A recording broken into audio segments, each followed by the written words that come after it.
Assalamualaikum warahmatullahi wabarakatuh. Selamat berjumpa kembali di pembelajaran Bahasa Indonesia kelas 9 semester 1 untuk unit atau tema 4, yaitu tentang mengenal teks tanggapan.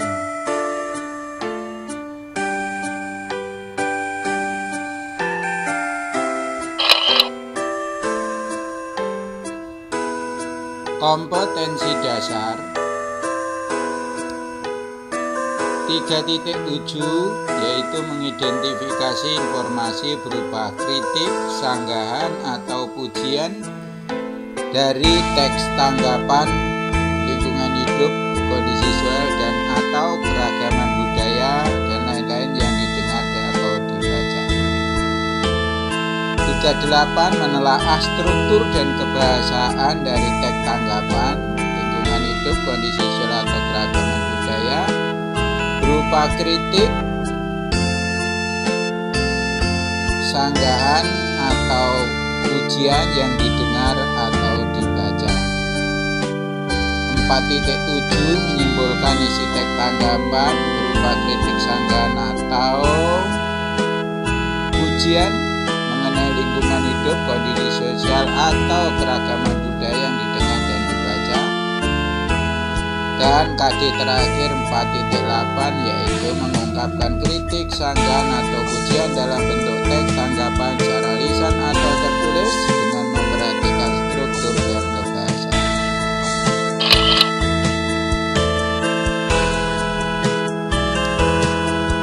Indikator pencapaian kompetensi. Yang pertama, pengertian teks tanggapan. Kedua, struktur teks tanggapan. Ketiga, tujuan teks tanggapan. Keempat, fungsi teks tanggapan. 5, unsur-unsur teks tanggapan. 6, kaidah kebahasaan teks tanggapan. 7, ciri-ciri teks tanggapan. 8, mengidentifikasi isi teks tanggapan. 9, jenis-jenis teks tanggapan. Dan 10, contoh teks tanggapan dan strukturnya. Pengertian teks tanggapan. Teks tanggapan ialah teks yang berisi penyampaian tanggapan mengenai suatu peristiwa, fenomena, isu, atau hal lainnya dengan analisis yang mendalam dari berbagai sudut pandang. Tanggapan ini disampaikan tentu tergantung pada pendapat orang yang mengkritisi. Dengan begitu, pengkritisi bisa menyampaikan rasa setuju atau tidak setuju. Struktur teks tanggapan. A. Evaluasi. Evaluasi ada di bagian awal teks tanggapan kritis. Di bagian ini pengkritis atau yang memberikan pernyataan umum mengenai apa yang nantinya akan dikritisi. Sehingga pada bagian ini pula pembaca akan mengetahui fokus permasalahan yang nantinya akan dibahas oleh si pembicara atau si penulis. B. Deskripsi teks. Deskripsi teks merupakan inti pembahasan yang ada pada teks tanggapan kritis. Di bagian ini isinya berupa opini penulis dari beragam sudut pandang pada masalah yang dikritisi. Opini di sini nantinya akan diperkuat dengan menggunakan penjabaran berbagai faktor berupa data atau informasi. C. Penegasan ulang. Pada bagian penegasan ulang terdapat penegasan yang berisi penyampaian simpulan dari hasil mengkritisi masalah dari beberapa sudut pandang. Kadangkali si penulis juga dapat memberikan solusi yang berwujud saran. 3. Tujuan teks tanggapan.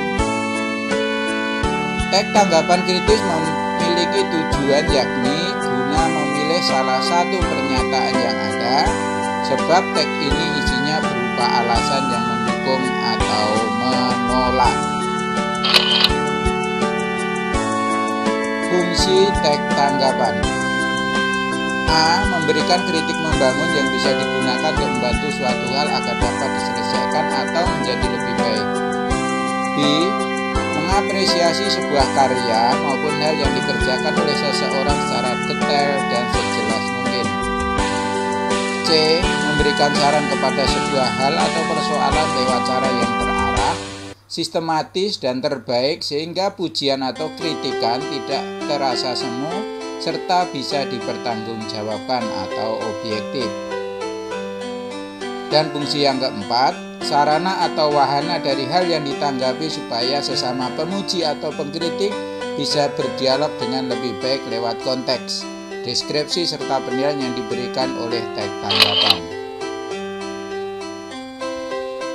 Unsur-unsur teks tanggapan: masalah yang dikritisi. B. Opini dapat berupa pujian, kritikan, atau saran. C. Argumen dapat berupa argumen yang memperkuat pujian atau argumen yang memperkuat kritikan. Dan yang D adalah fakta. 6. Unsur kebahasaan teks tanggapan. A. Penggunaan kalimat aktif. B. Penggunaan kata tugas. C. Penggunaan kalimat deskripsi. D. Penggunaan kalimat penilaian. Teks harus objektif berdasarkan fakta dan data. Penggunaan kalimat kompleks atau kalimat majmuk. Penyampaian atau pembahasan tidak bertele-tele serta penggunaan kata rujukan. 7. Ciri-ciri tanggapan. Teks ini memuat tanggapan terhadap fenomena yang terjadi di sekitar dengan disertai fakta dan alasan. Mempunyai 3 struktur teks, yaitu evaluasi, deskripsi teks, dan penegasan. C. Mengandung kaidah kebahasaan atau ciri kebahasaan yang memiliki teks tanggapan kritis. 8. Mengidentifikasi informasi isi teks tanggapan. A. Mengetahui karya apa yang akan ditanggapi. B. Mencari tahu siapa yang menghasilkan karya tersebut atau hal yang sedang ditanggapi. C. Mencari tahu juga siapa yang akan menanggapinya. D. Mempelajari bagaimana bentuk tanggapannya. Dan E. Analisis cara untuk menanggapinya.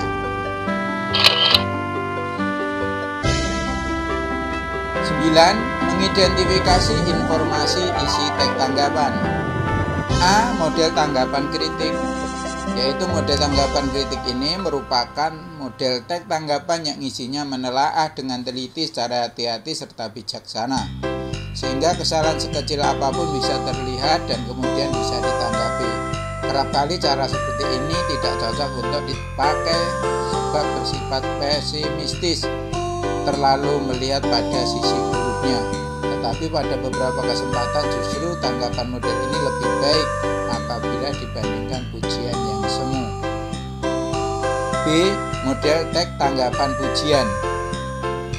Model teks tanggapan pujian adalah model teks tanggapan yang isinya berupa pemberian apresiasi sedalam-dalamnya pada sebuah karya atau hal yang memang dianggap sangat baik di dalam penilaian si pembicara atau penulisnya. C. Model tanggapan saran. Jenis terakhir ini adalah alternatif yang lebih baik pada situasi dan keadaan apapun ketika hendak menanggapi dengan santun suatu peristiwa, sebab di sini bisa memberikan kritik yang membangun, tak hanya mengumbar kesalahannya saja. Dari ketiga model di atas, baik pujian ataupun kritik yang tajam sekalipun, Keduanya tetap harus disampaikan secara santun serta mempunyai cara yang ditujukan bagaimana cara memperbaiki dan mengembangkan hal menjadi lebih baik. 10. Contoh teks tanggapan. Judulnya tempat sampah pada mobil. Evaluasinya, pemerintah Kota Bandar Lampung buat aturan baru mengenai tempat sampah pada mobil. Semua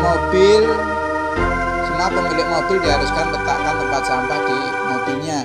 Jika tidak, pemilik atau sopir yang mengendarainya akan dikenai denda yang tak sedikit, yakni Rp250.000. Deskripsi teksnya, aturan dan sanksi yang diterapkan oleh pemerintah Kota Bandar Lampung tersebut akan berdampak positif. Adanya tempat sampah di dalam mobil akan membuat sopir atau penumpang terbiasa buang sampah di situ, jadi mereka tidak akan membuang sampah ke jalan. Hal ini akan mengurangi sampah di jalanan dan menciptakan lingkungan yang bersih. Selain itu, penerapan sanksi berupa denda akan meningkatkan kesadaran masyarakat meskipun pada awalnya mereka melakukannya karena dipaksa atau takut terkena denda. Akan tetapi lama-kelamaan mereka akan terbiasa. Tingkat kesadaran yang masih rendah membuat pemerintah harus membuat ancaman denda agar masyarakat mau melaksanakan aturan tersebut. Penegasan ulang, penerapan aturan tersebut sangatlah tepat dan harus kita dukung. Aturan ini berdampak positif terhadap diri dan lingkungan. Demikian tadi materi mengenal teks tanggapan. Mudah-mudahan anak-anak bisa memahami dan mengetahui tentang mengenal teks tanggapan. Terima kasih atas partisipasinya. Akhirul kalam, wabillahi taufiq wal hidayah. Assalamualaikum warahmatullahi wabarakatuh.